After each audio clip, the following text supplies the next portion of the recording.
Hello, everybody out there. Welcome back here with the future once again to another DVD and VHS collection update special. If you didn't see my last DVD and VHS collection update special, it was a James Bond special, and it focused mainly on the Sean Connery James Bonds. If you haven't saw it, I will put it up in the suggested box to the right. Go back and check it out.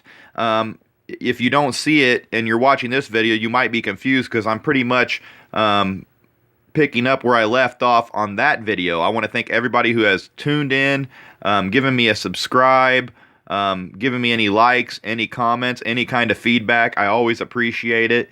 And I have many more vids to come for everybody out there who tunes in and subscribes. So yeah, keep it up. And if this is your first time watching, make sure you do all that I just mentioned. I will also put my DVD and VHS collection playlist up in the suggested box to the right. You can go back and check out all my DVD and VHS collection updates.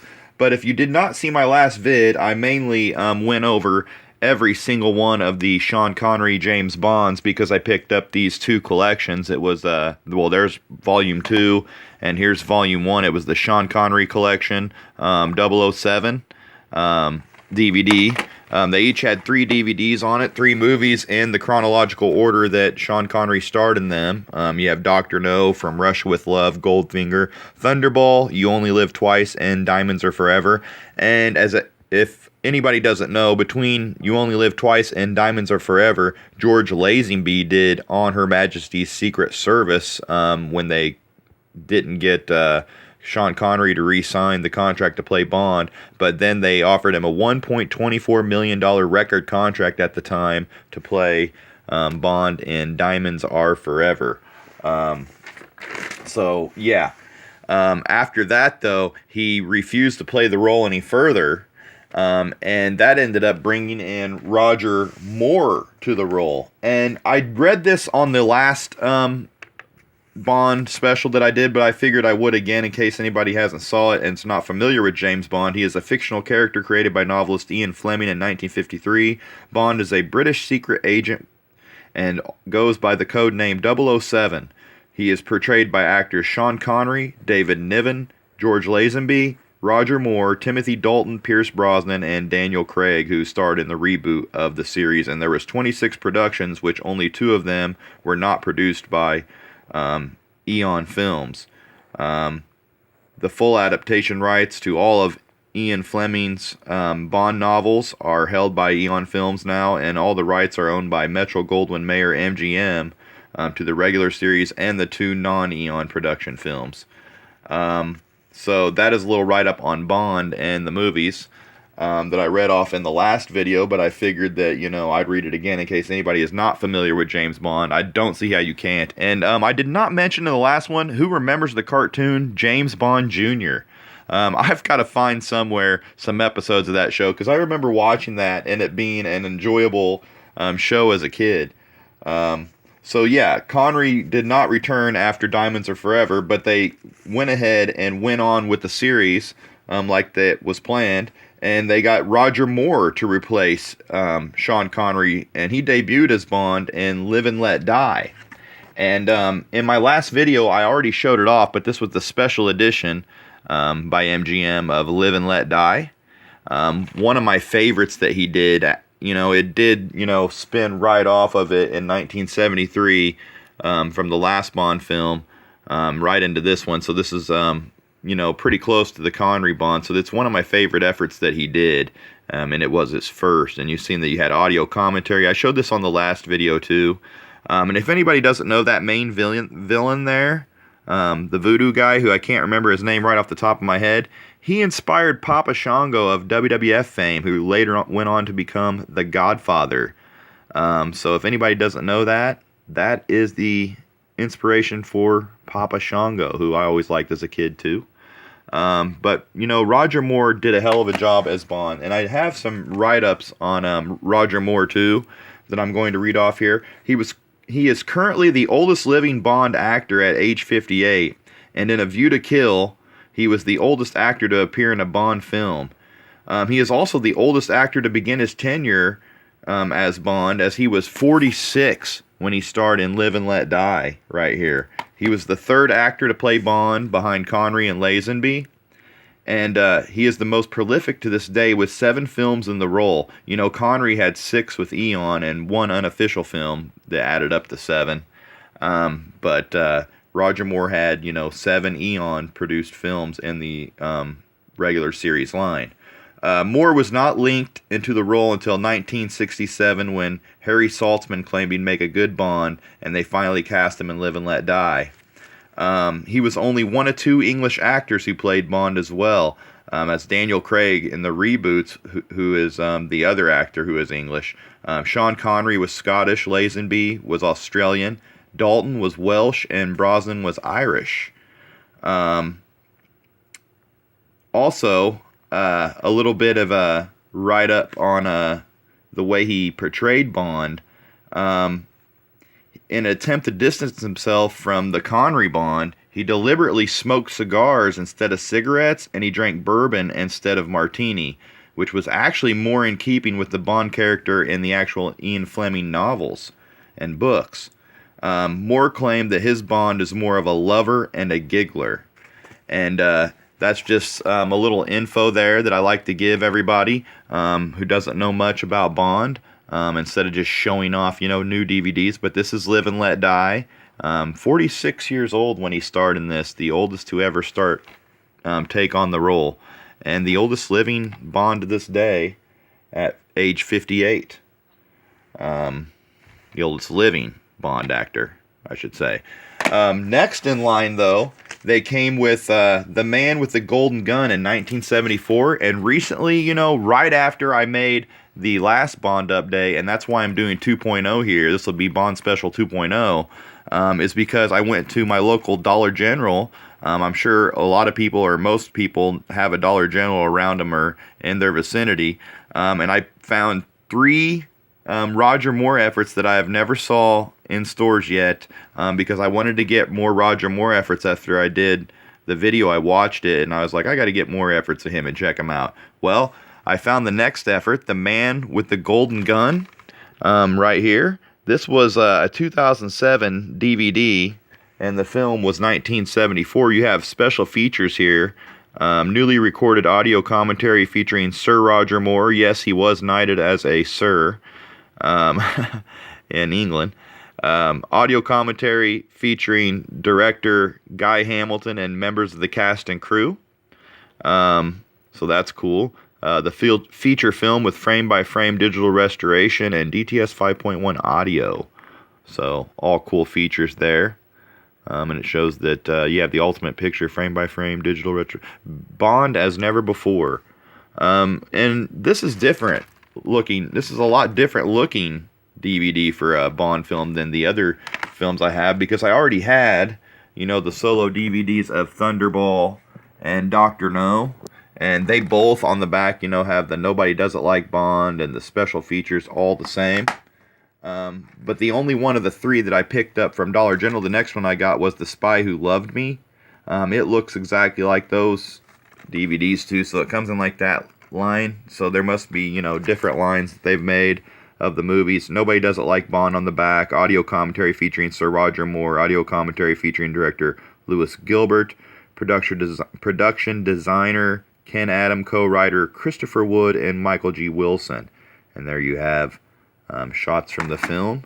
I need to read off the write-ups on the film here in a second. And I'll just start that out with The Man with the Golden Gun. James Bond has been marked for death, and he'll need all his lethal instincts and seductive charm to survive in this action-packed adventure. Roger Moore returns as Agent 007 and faces off in a deadly game of cat and mouse with assassin Francisco Scaramanga. I don't know how you say that yet. I haven't watched these. And that is the famous actor Christopher Lee, who is probably the second most famous actor to play Dracula. Featuring a wild automobile chase through Bangkok and Bond's stunning confrontation with an entire martial arts school. The Man with the Golden Gun delivers nonstop excitement, and Christopher Lee plays the Man with the Golden Gun, which is the assassin Francisco Scaramanga. I guess that's how you say that. So this is very cool, having Christopher Lee in it. Can't beat that. So that was the second effort by Roger Moore. If you haven't saw I've already read off and Live and Let Die. So go back and check that out on my first video. Here's the Spy Who Loved Me's write-up. Nobody does it better than Bond, and this sticker is kind of blocking the view there. Movies You Buy, I got this for $4.95, as you can see, all three of them. I can't see what it says there, but once more in this explosively entertaining adventure that takes him from the Egyptian pyramids to the ocean floor and to a gravity-defying mountaintop ski chase, Roger Moore brings inimitable style to Agent 007 as he, I don't know what it says, with beautiful Russian agent, blah, blah, blah, to stop megalomaniac, and I can't see the name of the guy, so it's kind of just blocking the scheme, so it, you kind of see what it says there, but that sticker, I need to unwrap it and bust it open just to see what it says, but I'm not going to do that right now. But Spy Who Loved Me, glad to get that one, which was the next effort after The Man with the Golden Gun, made in 1977, and as I said, it has the special features there, just like the Thunderball and Dr. No DVDs that I have, so it comes in that set. They must have made a set of all of them like that, and it was 2012 release. And then I have Octopussy. Oh yeah, Octopussy was released in 1983. So the ones that I'm missing are Moonraker from 1979, For Your Eyes Only in 1981, and now Octopussy. And the deal on Octopussy is, I have a little write-up on this one. Originally, he showed interest in departing after For Your Eyes Only in 1981, which I do not have. But producers thought that the established Bond would fare better against Connery's return at the box office in 1983. Connery returned to Never Say Never Again in the non-Eon film production. So it was not Bond canon at the time. They came back with Octopussy starring Roger Moore. And then Broccoli convinced him to stay for one last film after that, which was A View to Kill in 1985, which I do not have. But this is Octopussy, and I've yet to check this one out either. I've not seen any of these. As I said, I watched all the Connery Bonds, but I was not into the Roger Moore Bonds till lately. But he did such a great job in Live and Let Die that he's like my second favorite Bond. So I got to check these out. Audio commentary featuring Sir Roger Moore. Audio commentary featuring director John Glenn. And here's the write-up. From a thrilling jet chase to a climatic countdown to nuclear disaster, James Bond is back in an electrifying adventure that pushes the limit for non-stop excitement. Roger Moore portrays the immortal action hero, perfectly capturing Agent 007's deadly expertise, acerbic wit, and overpowering sex appeal as he investigates the murder of a fellow agent who was clutching a priceless Fabergé egg at the time of his death. I probably butchered that too, but I think it's Fabergé. But that sounds sweet. And you can see the egg right there on the front. Roger Moore as James Bond in what would have been his sixth effort as James Bond. So yeah, the most prolific, he had 7 films in the role. A View to Kill after that, and then he would hang it up. And since I am on, the Bond kick right now, I figured I would show off another update that I made that is Bond related. And, as most movies, come out and they're hits, they inspire a lot of spin-offs and spoofs and stuff like that. And in 1967, it must have been 66 and 67 was a big year for James Bond spoofs. As some of the classics were being released around that time. And they came out with not only, I showed last time, Casino Royale, the 1967 James Bond spoof film with David Niven playing James Bond, Peter Sellers, Ursula Andrews, Joanna Pettit, Orson Welles, Delia Levy, and Woody Allen all starred in this, and the spoofed and all spy spoofs. I kind of showed this off last time. Huge write-up that I don't even want to get into reading. Kind of fumble around on those write-ups, and then I find Fabergé egg that I can't pronounce, so kind of mess up. But, excuse my little faults there. Definitely far from perfect as far as any of that goes. But they also came out with another, action film that parodied the James Bond genre, just like Casino Royale, but it starred James Coburn. And the first one was Our Man Flint in 1966, and the second is none other than In Like Flint, the original Man of Mystery, James Coburn. My favorite movie, Austin Powers says there on the front. And yes, this was just an parody, on James Bond, and the write-ups on here for the movie. And the movie itself is great. But it says 007 is a great number, and Austin has its powers, but nobody is really in like Flint. He's back in the ultimate spy spoof, this time going head-to-head with a group of wealthy and powerful female tycoons who have discovered a way to brainwash women through beauty salon hair dryers. And if that's not enough, they then replace the president with their surgically reproduced clone as part of their super evil plan to take over the world. In this outrageous adventure where the bad guys are girls, Flint must infiltrate the women's secret lair, a lush and lavish tropical spa called Fabulous Face, before the gals wreak more havoc. So, how hilarious is that, man? You gotta love James Coburn, the original Man of Mystery, in like Flint. And I've got to find Our Man Flint or order it offline, but I found this at a Dollar General. And in here it has a booklet too, and it shows the front cover, at least, of Our Man Flint, as it says here. Sorry there for the blocking the camera. Buy any two of these swinging spy spoofs, but it has the front cover for Our Man Flint, the original Man of Mystery, and then you have In Like Flint. So it says, hey, In Like Flint, that's my favorite movie. Austin Powers, from Austin Powers, The Spy Who Shagged Me, New Line Cinema. So they have Austin Powers, not even a real character, doing reviews for In Like Flint. So that's how much of a funny spoof that is. Austin Powers, also a spoof on James Bond, if anybody didn't know that by now. But yeah, also I have, just to show off, I showed them off in my last video, but real quick, Casino Royale, Quantum of Solace, and Skyfall, the Daniel Craig efforts. I do not have Spectre, which I want to get a hold of, that was released in 2015. But he's done as Bond now, and as I said in my last film, in early 2016, Bond 25 began development, but Sony Pictures' contract with Eon, which was also with Daniel Craig, ran out.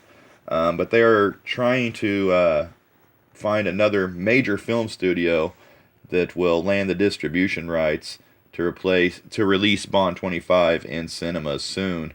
And it's said that Tom Hardy is to play the new James Bond, so after all these Bonds, we may get even a new one. I'm a big fan of Tom Hardy, so I think that would be cool to see.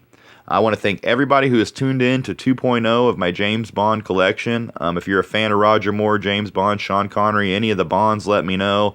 Comment your favorite Bond down below. I appreciate everybody watching. Make sure you hit the subscribe, give me a like, drop a comment down below, and leave any feedback.